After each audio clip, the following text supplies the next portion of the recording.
одиме по некој пат кој што веројатно треба да се врати пред таа интернет доба за да можеме да зборуваме за што е тоа вистинска среќа. Да.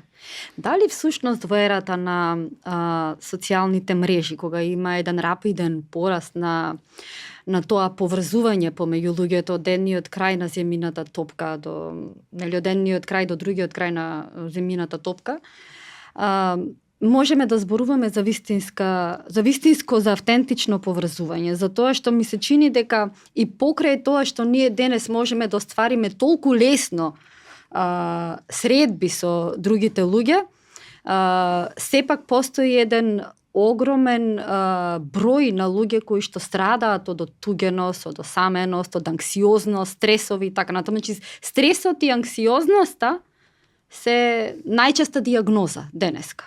И покрај тоа што средбите се остварува. Дали во ерата на социјалните? Да погледнеме на што се сведе македонската фамилија, тоест семејство.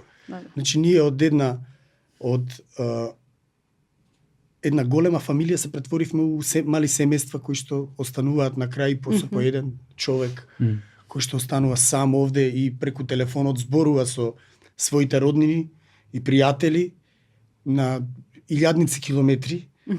И ставаме маска, тоа ние во театар знаеме што значи, ставаме маска и глумиме среќа заради тоа видение, без да можеме да се допреме, без да можеме да се слушнеме во нашето овакво изворно, туку има некој дигитален, некаква направа која посредува помеѓу нашата среќа.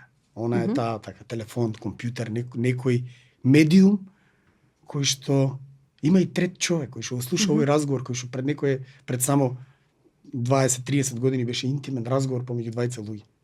А кај што ќе се сретнат двајца знаеме кој е присутен. Сега, значи кај што има двајца таму е и Бога секогаш. А сега имаме кај што има двајца има и Бога, има и еден друг медиум кој што слуша.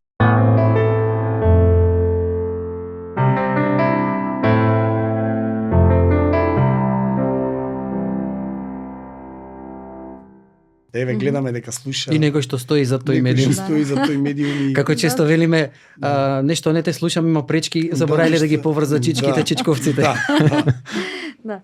Значи, сега всушност зборуваме за некаков тип на површно поврзување.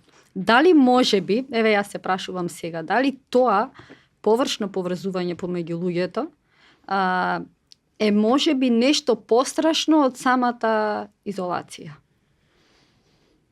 Па јас мислам да.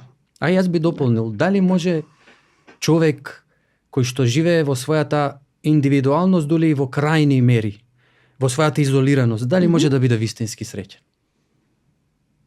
Значи не постои, мислам, може да биде длабоко несреќен. Јас мислам тоа е, на тоа се сведува. Што може сам човек да биде? Треба огромна храброст за еден човек да биде сам. Тоа е реплика од 12 представата која што ја играме во Македонскиот народен театар. Огромна храброст и јас кога го изговара тоа број, мислам дека е 6 по бројки сме таму, Сенко Велинов, јас апсолутно верувам во тоа дека е многу страшно да е човек сам. И стварно треба огромна, поготово во старост, во таа длабока старост.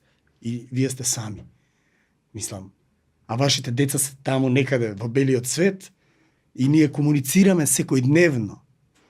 Но нема вистина во тоа. Да, на вистина, еве низ мојата пракса како свештеник, често кога ќе ги соочам луѓето со овој концепти, кога ќе им речам зошто сега се обидуваш да живееш со полнотата на се, затоа што ти е достапна. Зборуваме за здравието, за можностите и се. Доаѓа периодот на староста, затоа што има концепт, например, не сакаат да имаат семејства, не сакаат да имаат деца. Во ред, избор, слобода, но изборот и слободата треба да бидат вистински насочени и ние нели инсистираме како свештеници преку нашата мисија на тоа. И сега ние доаѓаме до моментот кога ќе му речеме на реченица: добро, ќе остареш и ќе се свртиш. И ништо зад тебе. Ќе се свртиш на другата страна, ништо околу тебе. Секогаш ги замислува таа реченица. Да, затоа што престрашна е, мислам. контра. Како да ги соочува за момент со трагедијата. Затоа што мислам затоа што ја гледаат и можеме да ја посведочиме. Ние можеме да посведочиме што значи тоа дека ни се растури на нас фамилијата, станавме мали семејства, што значат сите тие огради кои што ги имаме како индивидуи самите околу себе, па околу тие мали семејства, па околу нашите градови, па околу нашата држава, па околу целиот и сите тие. Затоа сега ми беше малку смешно.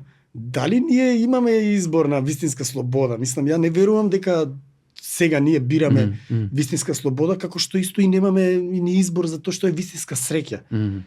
Дали мозокот ни се лаже, дали симпатикус и парасимпатикус, дали доаѓаат информации кои што не се секогаш изворот не сме ние.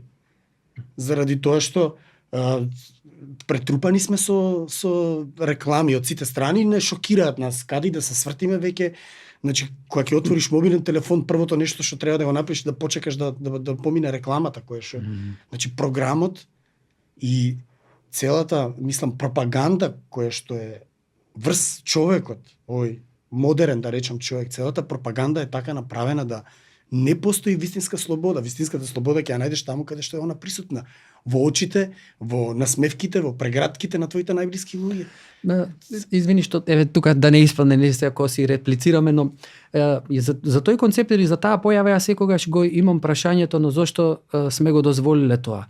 Не само преку тоа што не сме ја виделе трагедијата нели на сето ова, туку од друга страна што конзумирајќи го ние му го даваме животот на сето тоа.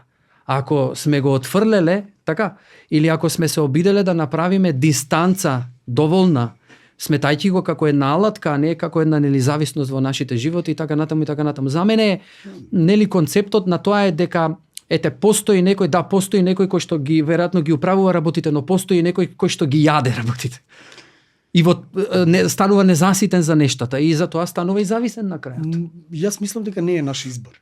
Мислам дека ние не бираме и да сме можеле да одбереме до сега тоа некој друг ќе го свртеше и пак ќе дојдевме на ова на кој што сме. Тој секако ќе се обидува да го заради тоа што во моментот кога вие се обидувате да останете доследни до тоа што е органско, тоа што е ваше лично, до тоа да бидете уземјени во вашиот простор, во вашата држава на начин оваков изворен како што сега вие го кажавте, се случува интервенција од надвор.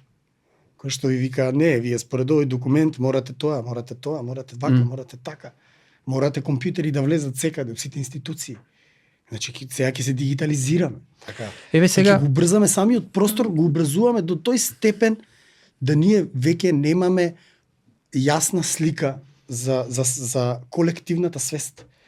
Значи, како колектив, ние би требало да бидеме многу мудри. Ова вие што кажавте, со многу мудрост, некој многу мудар во зачетоците на ова, да не собрал некаде, да имаме водачи во и да рекол, слушајте луѓе, сега доаѓа едно време кое што ќе мора да се издржи и тоа затоа што знаевме што ќе се случи, мислам не требаше да си некој видовид за да знаеш, мислам покажуваа самите знаци на каде ќе оди и така еден колектив здрав да се договори дека ние преку ова ќе пројдеме дека ова е свесно такво какво што е.